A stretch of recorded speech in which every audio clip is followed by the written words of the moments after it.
C'est vrai ou pas vrai ce qu'il y a dans la Bible?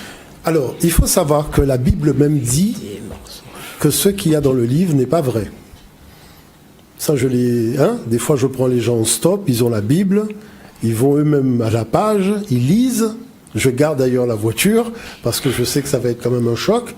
Mais il faut savoir que même dans un Réveillez-vous, vous avez quand même une ligne d'information. Même si c'est écrit de façon tout petit, mais vous avez toujours une note qui vous dit attention, on n'a pas l'assurance de la véracité de ce qui va être dit.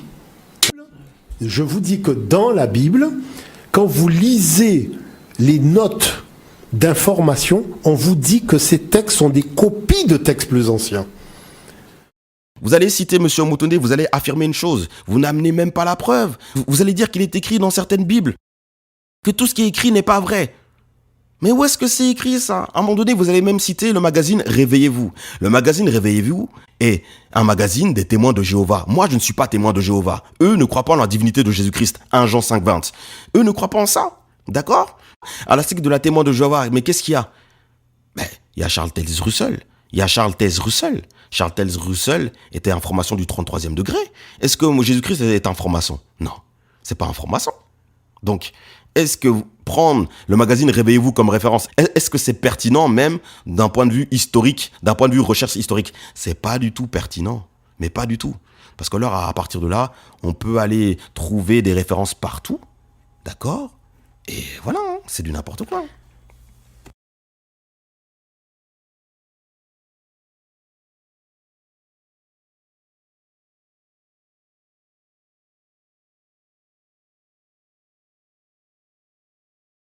Visuel justement voilà. sur la Bible. Par exemple, si on prend la Bible Tome, voyez, et on lit la Bible Tome au début, ce que nous disons est écrit et consigné dans la Bible elle-même.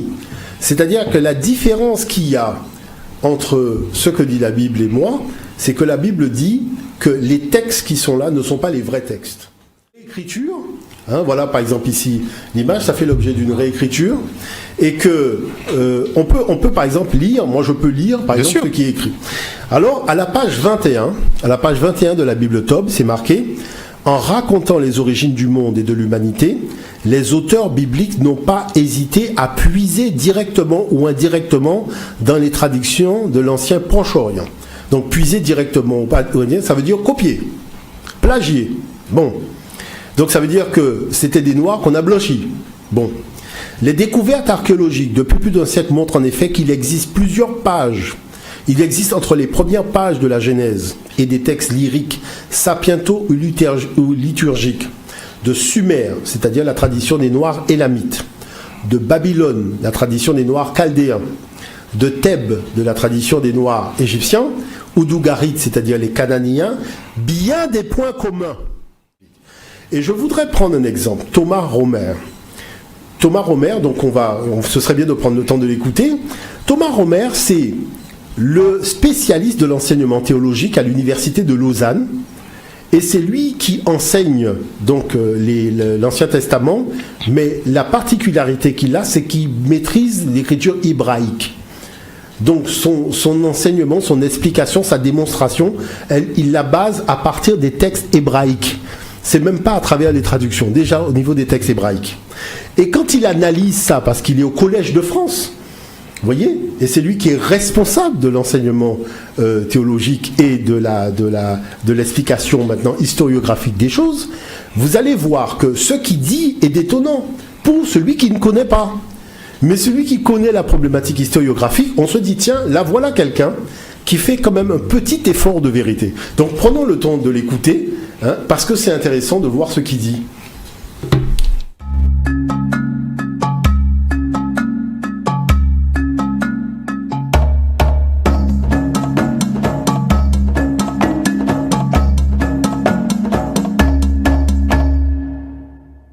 Bonjour Thomas Romer. Bonjour. Vous êtes titulaire de la chaire Milieu biblique et votre approche de ce texte est avant tout historique, critique, laïque.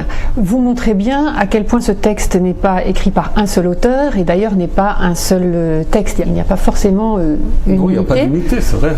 D'où est-ce que ça vient? Est-ce qu'on sait aujourd'hui qui a écrit la Bible et à quelle époque précisément? Alors qui, si on pouvait mettre des noms, ce sera bien. On a le nom d'aucun auteur parce que justement, ça c'est intéressant, les textes ne sont pas signés. Il y a des textes de l'Antiquité qui sont signés, c'est tous des textes anonymes en fait, et puis les auteurs, ou il faudrait plutôt dire des rédacteurs, parce qu'il n'y a pas vraiment à l'origine quelqu'un qui invente un texte, souvent ça vient des traditions orales, donc on peut retracer ce chemin, parce que là on a les méthodes, on peut comparer. Par contre, les noms des auteurs, nous ne les savons pas. Votre approche d'historien vous oblige en fait à resituer aussi le contexte et l'époque à laquelle ces textes ont été écrits. Ça, c'est important. Ah, c'est très important, c'est très important. Il ne faut pas avoir cette idée que la Bible est tombée du ciel, elle n'a pas été dictée d'un seul coup à Moïse ou à je ne sais pas qui. Justement, la Bible s'est constituée très lentement dans des situations historiques précises. On peut dire que ça commence grosso modo au 8e siècle avant l'ère chrétienne. C'est-à-dire, qu'est-ce qui se passe à ce moment? Enfin. Nous sommes le 2 février 2018. Alors bien évidemment, vous vous en douterez bien, cette version d'audio aussi, je l'ai rajoutée par après. Parce que je viens enfin de tomber en ce début d'année 2018, puisque toutes les autres versions d'audio ont été enregistrées avant l'année 2018. Et ben en ce début d'année 2018, M. Omotonde nous présente enfin sa version, cette fameuse version de la Bible qui tendrait à prouver que les écrits bibliques sont en réalité inspirés des textes babyloniens, égyptiens, etc., etc. Et quelle version nous présente-t-il comme preuve ultime? La Tob. Mais attendez, la traduction œcuménique de la Bible. La traduction œcuménique de la Bible. Mais déjà, rien qu'au nom, vous devez déjà sentir qu'il y a anguille sous roche. Donc, c'est-à-dire que là, il nous présente la version de la Bible la plus pourrie du game. La traduction œcuménique de la Bible. Déjà, nous savons que l'œcuménisme et le Dieu biblique, c'est deux choses diamétralement opposées. Pour ceux qui ne savent pas ce que c'est que l'œcuménisme, avoir une vision œcuménique, c'est-à-dire se dire que simplement que toutes les religions, que tous les dieux de toutes les religions se valent. Alors que non, ça c'est tout à fait faux. Par exemple, le Dieu biblique a dit clairement, tu n'adoreras point d'autres dieux devant ta face. Voilà. Mais dans la version œcuménique, c'est non. Tous les dieux de toutes les religions se valent. Ça veut dire qu'un sataniste peut prier avec un chrétien, etc., parce que c'est la même chose. Ben non, parce que le sataniste, lui, considère Satan comme étant Dieu. Ben non. Alors, à un moment donné, non, il faut arrêter. Alors, ce que je veux faire comprendre déjà ici, c'est que Monsieur Omotonde déjà vous présente l'une des versions les plus pourries du game. Alors, je vais, pour appuyer donc mes allégations par du fond, moi, je vais vous parler c'est-à-dire des sources. Alors moi, j'aimerais aller en fond avec vous. J'aimerais faire très rapidement une étude de fond. Je vais faire une petite lecture, d'accord? Et vous aurez de toute façon la version devant vous. Alors, il faut savoir que la traduction œcuménique de la Bible fait partie de ce que l'on appelle les manuscrits minoritaires, ou le texte minoritaire. Les manuscrits dits minoritaires sont appelés ainsi car ils ne représentent que 5% des manuscrits disponibles. On les appelle également alexandrins car pour la plupart ils seraient de sources égyptiennes. Tiens. Étonnamment, malgré leur infériorité numérique, c'est sur ceci que la plupart des Bibles modernes se basent. En effet, ces manuscrits sont plus anciens et également mieux conservés que les majoritaires. Par exemple, le Codex Vaticanus est daté du milieu du IVe siècle, le Codex Sinaiticus également, et le Codex Alexandrinus du Ve siècle. En raison de cette ancienneté, la critique moderne pense donc qu'ils sont plus proches des manuscrits originaux et lui accorde davantage de crédit. C'est ainsi que, suivant cette pensée, Westcott et Hort ont compilé ces manuscrits pour publier en 1881 le texte grec sur lequel la plupart des Bibles modernes se basent. Plus tard, Herbert Nestlé et après lui Kurt Aland en feront une révision qui lui restera cependant très proche. Outre la spiritualité et la doctrine plus que douteuse de Westcott et Hort, les textes minoritaires prétendument meilleurs sont en vérité de piètre qualité.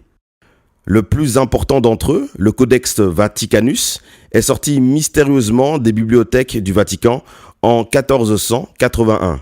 Il lui manque la majorité du livre de la Genèse, une partie des psaumes, Matthieu 6 du verset 2 à 3, les épîtres à Timothée, Tite et Philémon et l'Apocalypse dans son intégralité. Il fourmille également de multiples erreurs, notamment historiques et scientifiques.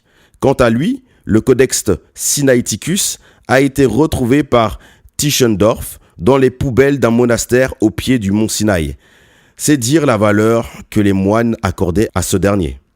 John William Burgon, grand défenseur des textes bibliques et particulièrement des textes majoritaires, dira, je cite, « S'ils avaient été des manuscrits valides, il y a longtemps qu'une lecture assidue les aurait rendus en pièces. Nous soupçonnons que ces manuscrits sont redevables pour leur conservation et ce uniquement à leur côté diabolique. Cela démontre que l'Église les a rejetés sans les lire. Autrement, ils auraient été usés par trop de lectures et seraient disparus. » Donc déjà en lisant cela, vous pouvez déjà vous faire une idée du sérieux de la Bible que nous présente Monsieur Omotunde, la traduction œcuménique de la Bible, puisque cette dernière est basée justement sur ce manuscrit. Ok ? Alors, le texte majoritaire. Les manuscrits dits majoritaires sont appelés ainsi car ils représentent la grande majorité des manuscrits disponibles. On les appelle également byzantins car pour la plupart, ils sont de sources orientales. C'est avec ces manuscrits, précisément 7 d'entre eux, qu'en 1516, Érasme va faire une compilation. Celui-ci subira plusieurs révisions en 1519 et en 1522. Luther basera sa traduction allemande sur la révision de 1519. En 1550 et en 1551, Robert Étienne introduira la division en versets. Une autre révision sera faite en 1598 par Théodore de Bèze. Et en 1633, par les frères Elzévir qui y apposeront la mention textum ergo abes nunc ab omnibus receptum, c'est-à-dire tu as donc le texte maintenant reçu par tous. On parle depuis de textus receptus, c'est-à-dire le texte reçu. Okay. Donc, c'est sur celui-ci que les Bibles fidèles telles que les Bibles de Olivetan, de Genève, qui datent de 1669, de Lemestre de Sassy, de l'Épée, Martin, Osterwald, etc. sont basées. En plus de suivre la majorité des manuscrits, le texte reçu s'accorde également avec les traductions anciennes comme le Peshitta, la Bible italique, la Bible vaudoise et la Vulgate, ainsi que les citations des Écritures faites par, entre guillemets, ceux qui sont faussement appelés les pères de l'Église. C'est donc de loin le texte le plus fiable et le plus proche des originaux que nous possédons. Et donc parmi les textes majoritaires, vous avez donc la Vulgate en latin, donc vous avez la version Osterwald, vous avez la version Martin, mais évidemment les plus anciennes souvent sont les meilleures, hein. Et donc vous avez la version Osterwald, vous avez la Bible de Jésus-Christ, vous avez la Bible de Genève, la Bible de l'Épée, etc., etc. Bonjour Thomas Romer. Bonjour. Vous êtes titulaire de la chaire Milieu biblique et votre approche de ce texte est avant tout historique, critique, laïque. Vous, historique, critique.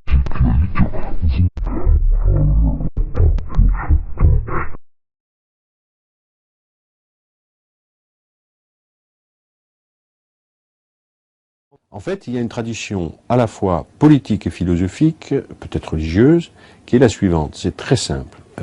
La Révolution française a échoué. Elle a échoué d'abord en 93, 95, donc on a le retour, l'Empire, la contre-révolution, bon. Et puis une deuxième République, 1848. Donc il faut que nous inventions, pour établir la République, une spiritualité, voire une religion spécifique. Ça germe donc dans les milieux républicains, beaucoup dans les milieux francs-maçons, sous le Second Empire, se constitue d'ailleurs, par exemple, une alliance religieuse universelle, dans laquelle on va trouver à la fois des catholiques libéraux, des protestants libéraux, des juifs libéraux, puisque toutes les religions sont un peu, enfin les dogmatismes sont en crise, mais en même temps des athées, des matérialistes, etc., portant un projet de religion universelle, de religion éclairée, bon. Et donc, en fait, ceux qui vont construire, en grande partie, en tout cas l'école de la République, mais jouer un rôle déterminant dans la République, c'est le cas de Ferdinand Buisson, sont des gens qui sont venus à la République d'abord en étant des croyants, mais deuxièmement avec un projet spirituel, c'est-à-dire que la République, pour s'établir, a besoin de former sa propre religion, qu'ils vont appeler d'ailleurs, ça c'est un paradoxe incroyable, en tout cas une surprise, c'est un étonnement pour moi, jeune chercheur, la laïcité. Thomas Romer, bonjour. Bonjour. Et merci de nous avoir rejoints dans les studios de la RTS à Lausanne. En 2005, les éditions Labor et Fides publiaient votre livre co-signé avec elle est théologienne, je crois. Oui, Loïse, bonjour. Loïse, bonjour. Mon étudiante actuellement est à New York voilà. Et s'occupe de toute autre chose, mais voilà. Donc vous avez co-signé ce livre avec elle, L'homosexualité dans le Proche-Orient et la Bible. 15 ans plus tard, le voilà réédité, réactualisé, j'imagine, augmenté, voilà. Mais néanmoins, le thème de base est le même. Serait-ce la preuve que l'homosexualité reste d'abord un grand thème de société et de débat, et en particulier lorsqu'il est lié ou qu'il a quelque chose à voir, ou que la religion le regarde? Voilà, quand la religion se mêle, c'est toujours plus compliqué. J'osais pas le dire comme ça. Mais c'est vrai. Et c'est vrai que ça reste un grand débat de société, puisque d'un côté, dans certains pays, on va déjà très loin dans la reconnaissance des personnes homosexuelles.